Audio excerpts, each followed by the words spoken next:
Hello, welcome to Math for All, where we strive to make math creative, curious, and inclusive for everyone. I'm Molly Vokey. And I'm Heidi Subnani. Thank you so much for joining us this evening. We are really thrilled to have you and would love for you to let us know where you are watching from. And feel free to comment in the chat, either here on Facebook, YouTube, or on Twitter. We're happy to hear from you and answer any questions or thoughts that you might have. So we would love to see you in those spaces.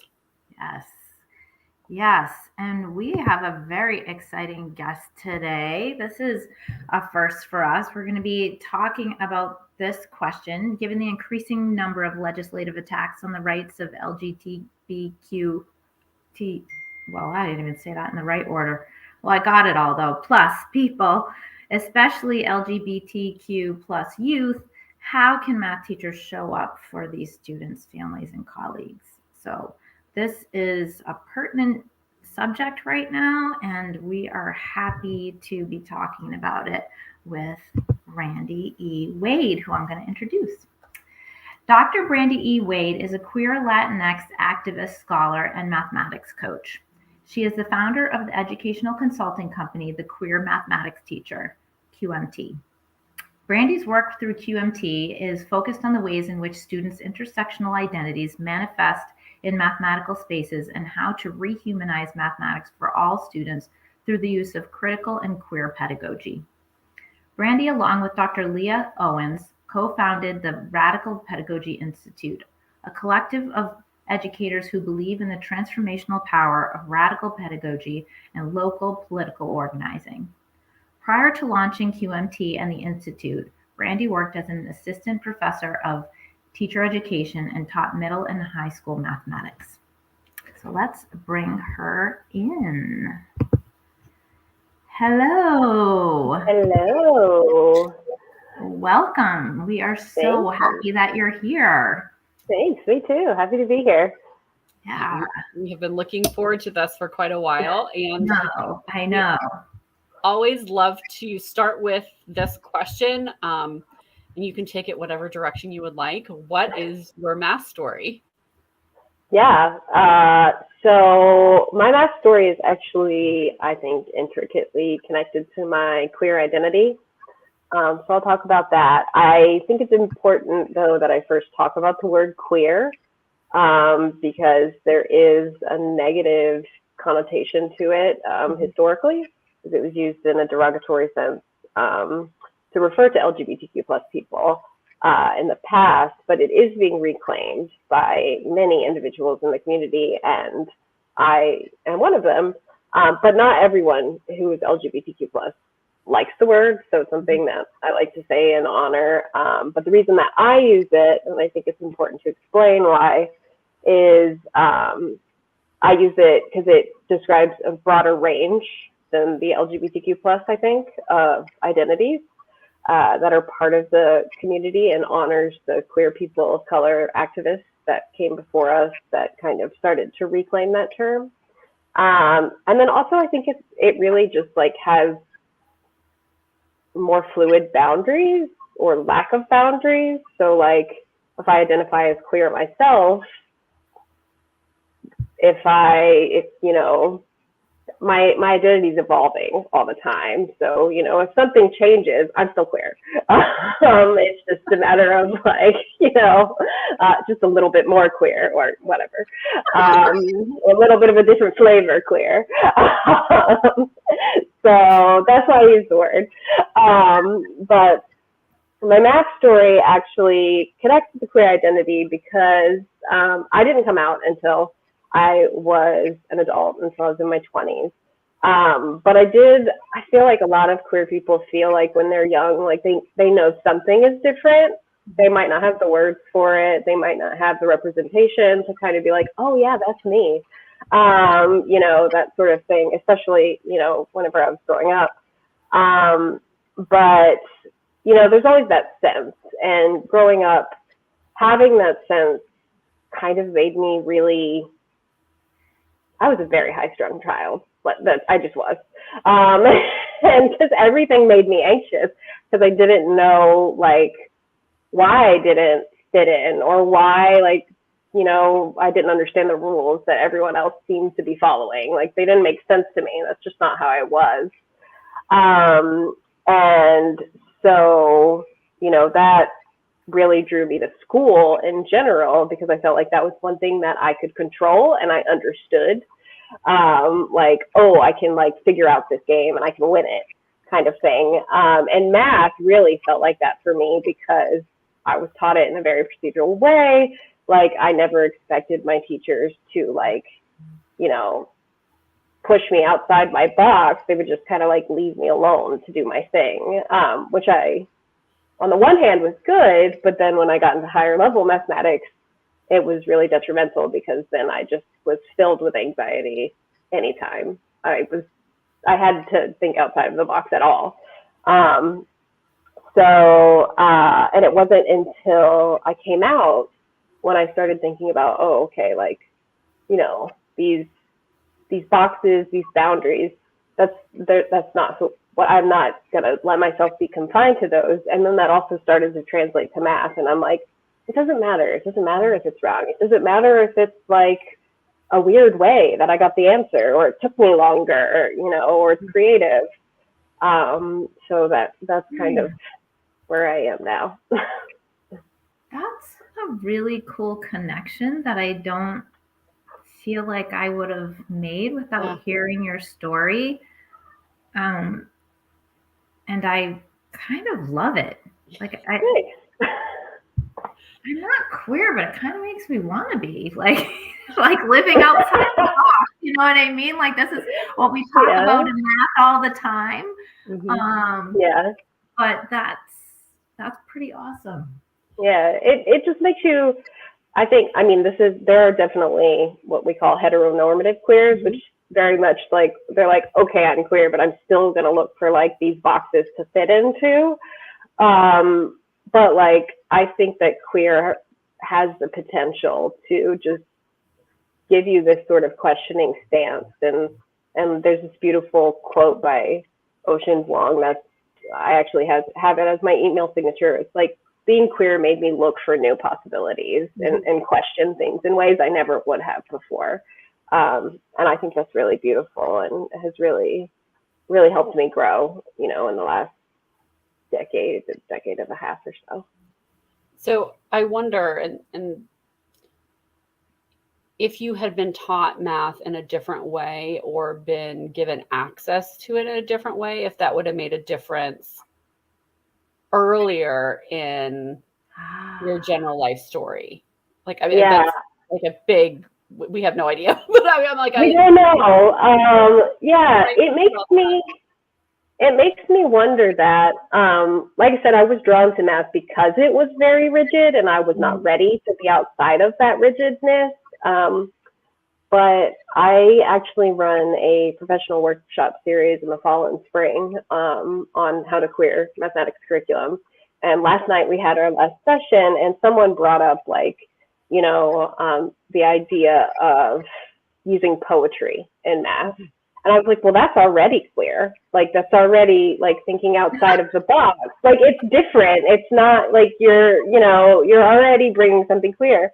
And the person said, you know, well, but that's not exactly LGBT identity. And I said, well, yeah, no, it's not. But like, if we make less boundaries and borders, like, it's not like the whole solution, but it can be an ingredient if we like let kids be who they are and think the way they think, and they know there aren't any, you know, negative consequences to that. That's beautiful, and hopefully it starts to permeate into all areas of life. We need to do more. That you shouldn't stop there, but like, it's something. I never have thought of these parallels before. It's so amazing. It is. I'm loving it. I'm loving this. All right. Well, let's hop to your question, because I feel like that's where we're going anyways, right? So this is a big, long question. So, but I'm going to shorten it to the tail end of it because I think that's the meat, right? So how can math teachers show up for LGBTQ plus students, families, and colleagues? Yeah. So there are plenty of ways. We just talked about one that like can help. Opening up mathematics is already a way of helping to queer mathematics. But there are some like basic level things that we can do. I have a what I call a 5-day teacher challenge on my website, which I don't know. Can I drop that somewhere in the comments? Yeah, put it right in the comments. Okay. Oh, can she put it in the comments? Maybe only I can. Yes, I think only you can. But we'll add it too for sure. Perfect. Okay. So the 5-day teacher challenge, it's like one short little thing you can do each day to make your class more inclusive. So the first one, the first day is like learn essential terms. Like what does the LGBT mean? What does what is gender? Like what's the difference between gender identity, gender expression, sexual orientation, romantic attraction, those sorts of things. So there's like a little video in the challenge that you can watch that breaks that down with what we call the gender unicorn. So it explains like how those things are related and different. And then the second day is asking for pronouns. Talks about like why it's important to ask for pronouns in your class at the start of the year, but also throughout the year, because the idea is gender is something that's constantly evolving, and it's something that queer theorists often talk about, like gender is performative. So we're constantly performing it in different ways in different spaces. And even if someone like identifies, say I use they, them pronouns, I might not have been comfortable telling you that at the beginning of the year. So like halfway through the year, I might be like, all right, I'm all right with them. So I'm going to share my actual pronouns. And there's a lot of scholars that talk about that. Like sometimes, like a common thing in like university spaces now is to go around and ask people to say, what's your name? What are your pronouns? Yada, yada. And like the idea behind that is good. Also, they're not preferred pronouns. They're just your pronouns, right? Because that means that like there's a choice. It implies that like there's a choice if it's preferred when there's not. That's the pronoun someone used. But going around and asking like in that way is you're actually putting someone on the spot to come out in a setting that you haven't necessarily fostered an inclusive environment for them to do that. Right. So like having some kind of entry form that only goes to you might be more, a little bit more sensitive in that case. And then doing check-ins throughout. So in that case, yeah. I'm sorry, I'm just curious. So how is the best way for that to be done in the middle of the year? So let's say you develop this amazing rapport with your students and you're super inclusive and everybody's feeling very kumbaya in your class. Is it appropriate in the middle of the year to share that more publicly than, because I understand exactly what you're saying, but I guess kids could feel that way at any time of year, right? I mean, the year is probably more so, but.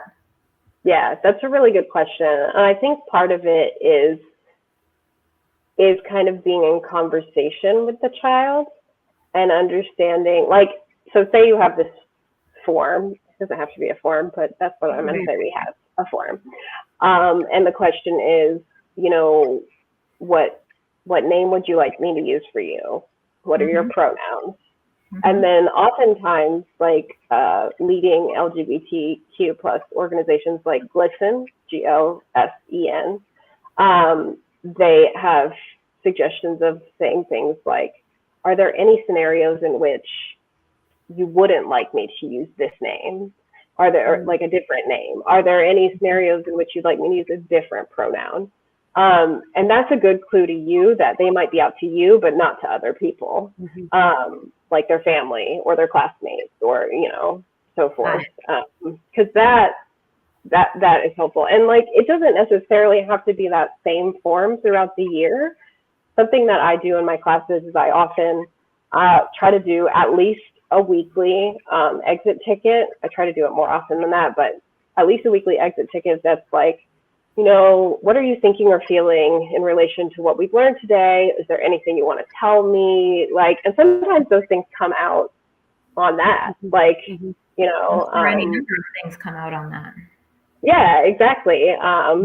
Which, and like making that explicit, like, you can talk about math on this exit ticket. You can talk about your life. You can tell me something I'm doing that's annoying. Like, you know, whatever it is, you know, if something's not working for you, I want to know. Yeah.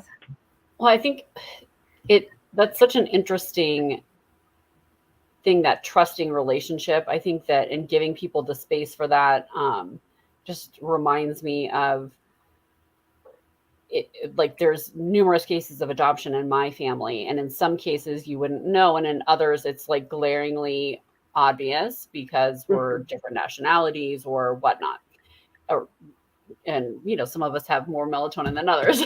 So it's in those moments where a family member commented to me once, you know, when I meet people for the first time, you know, our last name is classically one region of the world, but I am obviously not. And so like I almost feel like I have to instantaneously go from like 0 to 1,000 in my explaining who I am with a person who is maybe not necessarily safe to do that with, right? And like, so we go from 0 to 1,000, and in those spaces, sometimes if we're trying to be it, you know, when we're with students who might be LGBTQ plus, like when we think that we're trying to be creating an open and safe environment, we might actually be doing the opposite because we're forcing a feeling of safety where it may not actually be there yet. Yeah, exactly. Yeah. I don't know that. I mean, I'm not a classroom teacher right now, so I don't have a space where I can really kind of practice, but I'm not sure that I would be excellent at creating a space that's very, very I mean, I think that I do a good job of that in general, but maybe not as good for LGBTQ plus kids. I would definitely have to practice and read a lot more about how to make it the right place. Yeah. And it's like, I mean, all of us to some degree, like even we talk a lot in the queer community about how even we have internalized homophobia and transphobia. Like, how could you not? We were raised that way. Like we were raised to think, you know, these things, it's coded into, you know, society. And like think I'm going to get political here, but getting into like the Florida law with, you know, they're always talking about, you know, the conversation has turned to you're indoctrinating children about gender and sexuality. And it's like, elementary children are already indoctrinated from the moment they walk into school. We divide them by boys and girls. We make them play with certain toys. Like, who's indoctrinating children? Yeah. So, like, to say that that's not going on is just naive at, you know, best, and just really violent at worst. Yeah. You know, and in all aspects, I think we as a country in so many ways have created safe spaces for a particular gender, visible race, and general socioeconomic religious identity, right? And so it's safe for that single group of people who are, tend to be the most offended by anything else or anyone else who shows up in the humanity that they are. So whether that is a person of color or a female or LGBTQ or so, like any spectrum of otherness that becomes threatening in some way. I think that's where we end up with these like points of conflict that are just so overblown, right? in so many ways, and instead of sitting with and being willing to have those uncomfortable conversations that might be uncomfortable for you, but like maybe we shut up a little bit more, right? Like, yeah. I mean, it's about listening though, right? Yeah, is not my area of expertise. So maybe I shut up and listen, right? Like, so maybe I approach people who look at things different and who are different than me, because we all are different, from a position of maybe I should shut up and learn about how to be a better person and to be more inclusive and to listen, like really listen and be present for a particular person's experience. And I just feel like that's so lost in so many ways. And for me, I think there's a lot to learn, which is what you do when you listen, right? But also, how about just care about them as a human? Because no matter what, no matter what our differences are, we're all human. And if you just boil it down to that, that's like pretty basic. Yeah. But some would argue that, we're all humans, so why can't we just, like, it's essentially like the colorblind argument. And it's like, but you make it important. Like, first of all, that's an important part of me. And also, you make it important. When we come into schools and we have a boys and a girls restroom, like, you make someone make a choice. Whenever we have prom rules that say you can only bring someone of the opposite sex, like, you make a choice. Like, those are ways in which you are making it important. And, like, the idea of, like, even queer educators, like, there's so much that we think about whenever we're in schools. Like, for example, when I first came out, I was like, well, I want to be an ally for the queer students in my class, but, like, I'm not dating anyone, or, like, I'm not married, like, and we don't talk about who we're dating, like, so does that matter? And, like, so there's kind of this negotiation where we're always like, but it's just assumed that you're straight. And also, like, the fact that now I have a partner, and it's like, if I have a wedding picture up, or if I have, like, why can't I do that whenever my straight colleagues can? And it's not even, like, a second thought for them, like, oh, this is my family. And for us, it's like, well, is it safe for me to say that this is my family? Is it safe, and it's also hard because I feel like I was talking to another queer educator recently, and we were saying how, and I know people of color feel the same way, like, it's like we're exhausted because of the amount of labor that we have to do to educate other people. But also, when someone else tries to do something, we're like, what are you doing? You're going to do it wrong. So it's like this little, what do you say? Me in the kitchen with my kids. Yeah. You can learn. No, I'll do it. Well, and I think it's because we don't have this level of trust where, like, we don't know what resources you're looking at. We don't even know that you've tried to look at resources. So, like, there are certain people who aren't queer that, you know, if they like take the mic, I'm like, okay, you're gonna be fine. You're not gonna be telling anyone anything stupid. But like, there are other people who I'm like, you're saying, I don't know about that. Like, you're using the wrong language, which is fine, but like, you're not taking corrections well. So I feel like this idea of it comes back to this idea of listening. Like, we need more non-queer educators to step up and kind of do this work. We need more, you know, white educators to step up and speak out.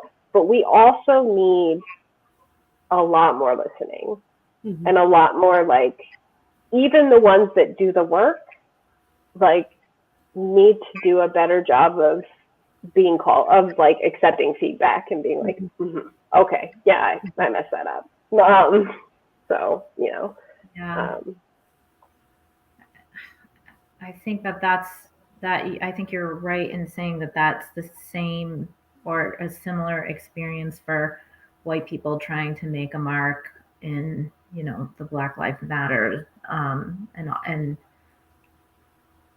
I think there's a level of comfort there for some people, but it's a wide spectrum of comfort and so easy to mess up. Yeah, and there are a lot of resources out there. Like, there are model policies for, like, you know, bathroom and locker policies. There are model policies for dress code, which is something that often can be very violent for LGBTQ plus students. There are model policies for sex education, and you don't have to be a queer educator to take up those things. You can use the model, like, that's the thing, like, listening to queer educators and queer organizations that have already done this work and, like, implementing those sorts of things. Yeah. Well, and making those resources like available. So when you find something, not sitting on it, right? So there is that piece of, okay, so I've, you know, if you connected with an organization who has those resources, who's done the research, who's done the policy. I mean, most of us are not policymakers, thankfully, Right. You know, or maybe not, thankfully, sometimes. So like going there and understanding that there is a wide spectrum of experience as well. And I think, you know, in each instance that we're put in, like, my experience as a first generation American, very different from someone else's, very, like, so all of these different experiences, I have just an experience, not all the experiences. And so finding those resources and highlighting those, and then also, like, being willing to do that work, I think is hard, and you have to, like, prove that you can actually be an ally. And, like, build that trust too, like, not expect it, like, right off. You have to show up and be like, and like, that's not, we're gonna be like, who are you? I feel like that work has to be, I mean, it would be best done systemically, right? I mean, or at least with a community in your school. I mean, I don't think that it can be highly successful, just one teacher doing this in their classroom. Yes, maybe it can be successful in that classroom, but then the rest of the school is not experiencing that as well. And I do think that it's something that you have to take time and dedicate your professional development to that time. And this is not just a math issue, obviously. This is a systemic issue for all teachers. So, and like, being in community, like you're talking about, is also really helpful for some of the things that, like, we're just one person. Our frame of reference, like, is just one frame of reference. So, like, being able to, there are often times in my workshops that I'll, like, show a problem that, like, there's one that I really like to use that's like talking about how Joanna had to borrow some tools to do something in her garden, math problem. And it's like, why did Joanna have to borrow tools? Like, because she's a woman? And that was the first thing that stood out to me. Mm-hmm. But like every time I present that problem, like the group comes up with completely different, like gendered or just societal norms that weren't even on my radar. And so being able to like look at different word problems and see what kind of assumptions there are, whether they're, you know, gender or heteronormative, whether they're, you know, centering, you know, capitalism, consumerism, you know, those sorts of things, whether they're, there's some sort of, you know, white supremacy appearing throughout it. We're not going to catch all those things just as one person. So having multiple eyes on it is really helpful, and having the support of your admin is also extremely helpful. I mean, there's lots of work you can do without the support of your admin, but if your admin can come in and see what you're doing in your classroom or sit in on these like team meetings or whatever it is you're doing, then if there's a complaint, they know what's going on. They can be like, no, I've been in there and that's not what's happening.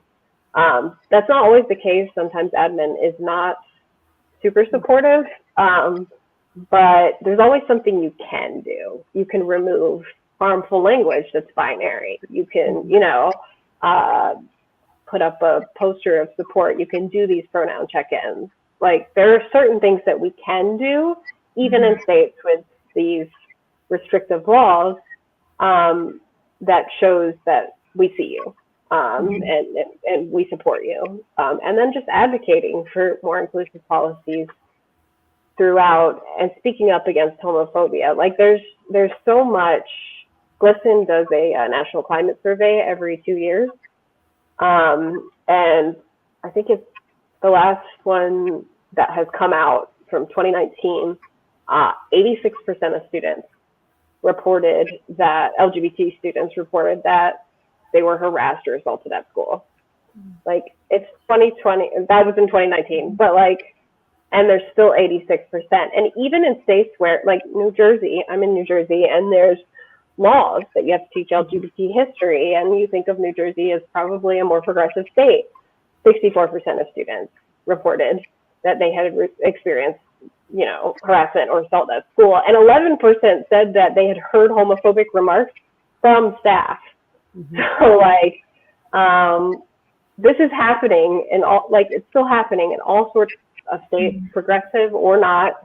And then I haven't seen a state at all, like a state snapshot that they've done where more than like 38% of students said that reporting this sort of behavior resulted in any kind of, you know, effective intervention. So there's lots of work we can do, even at that scale of like, let's make schools safe. You know, let's make our classrooms safe. Let's remove harmful things from word problems.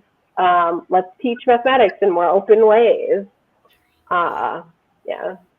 There's so many barriers to break down just in that one sentence that you said, because we work with teachers on teaching math in different ways, which is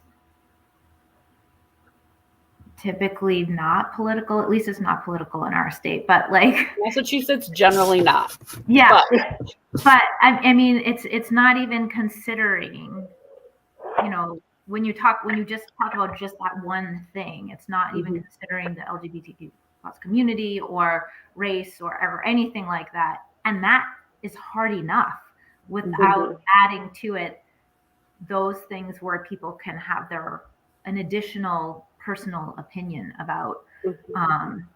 So the work is hard, and I do feel like that we collectively as an educating group need to open our eyes to that work, to know that work needs to be done. Just because you have a rainbow doesn't mean you are like, it doesn't mean that your classroom is a safe place or your school is a safe place. And Yeah. yeah. Well, I didn't mean to make that negative. That's No, it's true though. And there's lots of like, I like to say, I think that queer students are brilliant, and I think that we have so much we can learn from them. Like, queer people in general, they invent new rules, and like we could use more of that in this world. So I think it's a beautiful place to start education, like to sort of start beginning to move our educational philosophy to mirror a queer existence. Well, certainly we need that kind of bravery in the world for sure. So all the power. So when we think about steps that can be taken, so I mean, we're in a progressive state, you're in a progressive state. So our influence maybe on a political level is local. What kind of like local, but yet like obviously we still have problems. Okay, like let me. So there's there just things that came out today when I was listening to the news in the car. The number of anti-Semitic like cases that have been reported in Massachusetts is up, like and particularly in schools. So like we think we are one way when in many spaces it's just not safe for so many people. Yeah. But which is sad if we're the progressive state, right? So imagine being in a state where it's not so progressive. Yeah. Yeah. So when we think about like, okay, everything is local, like our own, like how we work on things in a classroom setting, in a school setting. And then if we take that one step out, what are some things that people can do and get involved in that like help make things more safe systemically? Yeah. I mean, I do think the start of it has to be your own internal work. So if you don't have, at least a baseline, I would really recommend that 5-day challenge. I also on my website have a guide about talking about LGBTQ identity for educators. So that's something that people can read to learn more. I mean, you'll never know enough to like, I don't even know enough again, it's only one person, one experience, and LGBT identity there are new terms every day. There are new, like, the kids will say, like, I identify as such and so, and I'm like, okay, I'm going to go look that up because I've never heard that one. But, which is fine. And I also think at the school level, it's important for us to make sure that we have like a Gender Sexuality Alliance, GSA, or a QSA, Queer Sexuality Alliance, or Queer Student Alliance. Those are known to make schools safer. So looking at, do we have one of those? Can we set one up? Are our policies inclusive? That all can be done at the school level. And then I think a larger part, honestly, something that I really like, we need to show up at school board meetings, and speak out in favor of our LGBTQ students if we can. I think that's important for all educators to do and to be informed about what's going on in their district and, being involved in that way if at all possible. And then I think we really need to push two entities. The first one, we need to push textbook publishers because, for example, I was asked to do a gender curriculum audit for a textbook company. And at the end, I gave them this long presentation about how gender appeared in their units and like how they could make it more inclusive and blah, blah, blah. And then I pulled up their market and I was like, your biggest market is Florida and Texas. And if you are not willing to lobby against these Don't Say Gay bills, Like, you're just throwing your money at me. Like, you're just wasting your money right now.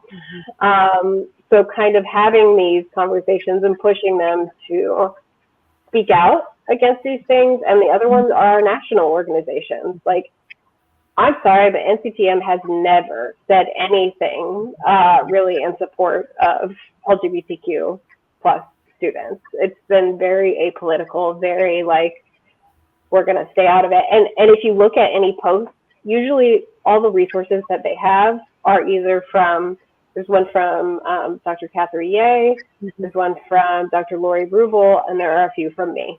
Like, there are 3 resources on LGBTQ identity in all of NCTM's existence that they have had.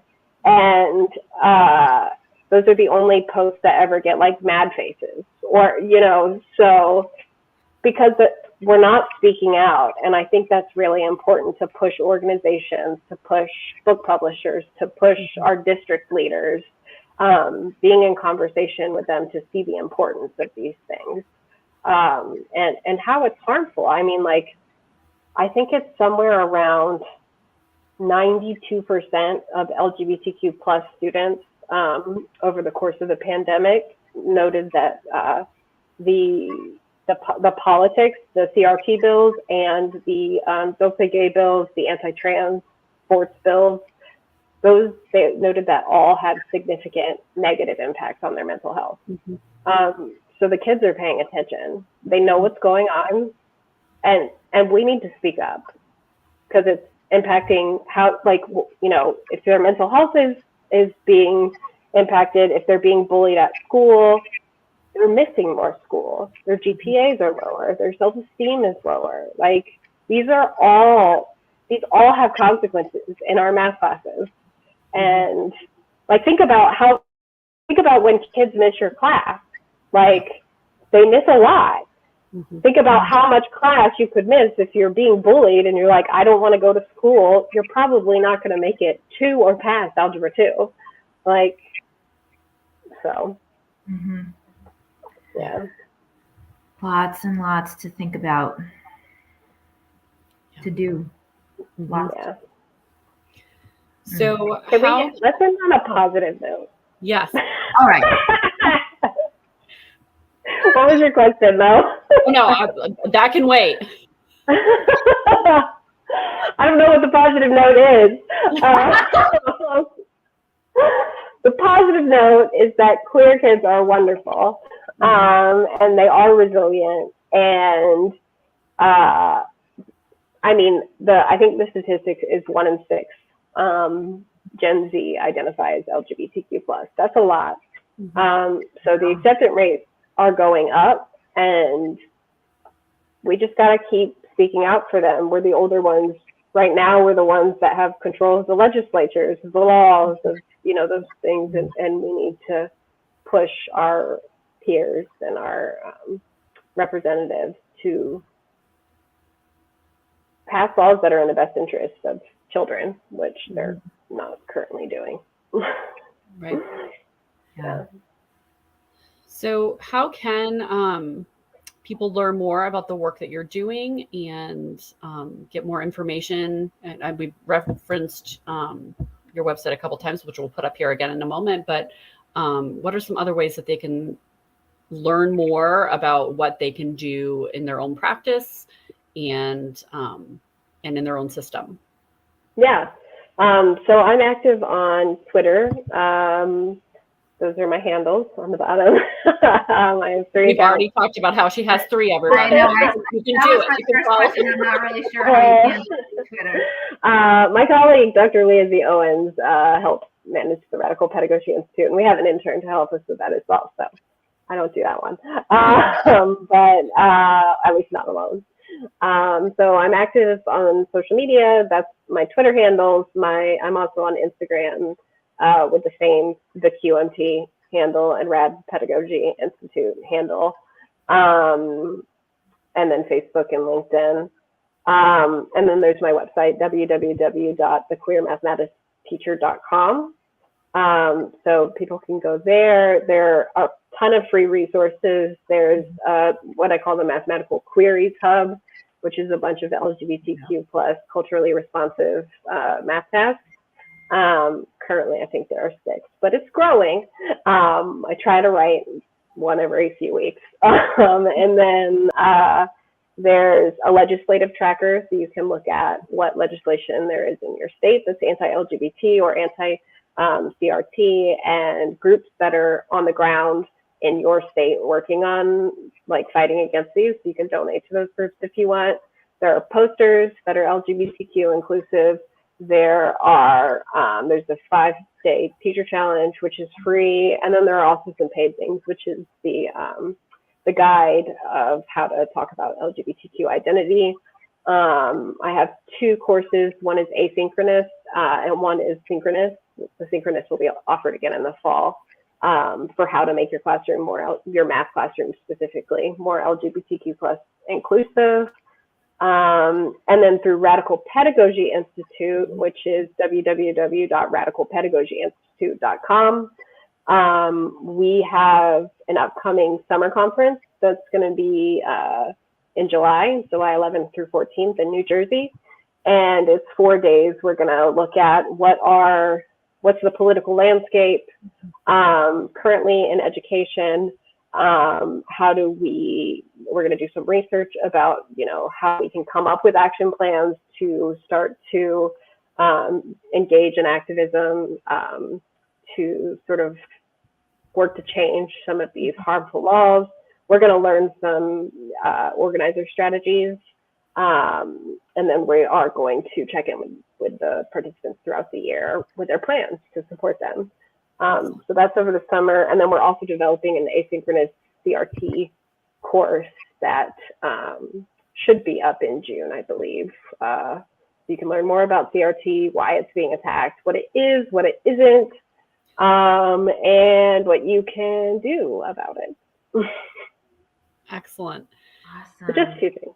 Oh, also, I'm doing a summer program through QMT and through Radical Pedagogy Institute and Teach About Women, which is an organization a friend runs for entering high school students, grades 9 through 12, that identify as LGBTQ+.